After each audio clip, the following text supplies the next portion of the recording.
Habang ako'y naglalakad dito sa War Remnants Museum, napaisip ako, bakit nga ba naging anti-komunista ang Timog Vietnam noon ayon sa kasaysayan? Noong matapos ang kolonisasyon ng Pransya sa Vietnam, nahati ang bansa sa dalawa sa ilalim ng mga kasunduan sa Geneva noong 1954.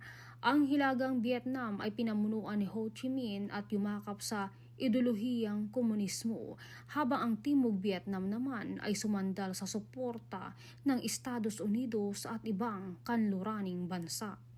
Ang pangunahing dahilan kung bakit naging anti-komunista ang Timog Vietnam ay dahil sa takot sa paglaganap ng komunismo sa buong bansa. Para sa kanila, ang sistemang komunista ay maaring magtanggal ng pribadong pag-aari, limitahan ang kalayaan sa politika at magpataw ng sentralisadong kontrol ng gobyerno. Dagdag pa rito, may malaking impluwensya ang Amerika sa pamahalaan ng Timog Vietnam.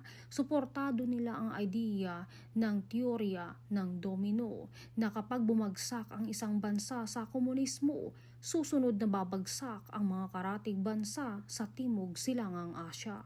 Kaya, ang naging direksyon ng Timog Vietnam ay pagtutol sa komunismo, hindi lang bilang ideolohiya kundi bilang paraan ng pagpili kung anong uri ng pamahalaan ang gusto nilang sundin. Sa huli, ang hidwaan ng dalawang panig ay hindi lang simpleng politika. Ito ay naging isang malalim na labanan ng paniniwala, impluwensya at kapangyarihan na humubog sa kasaysayan ng Vietnam.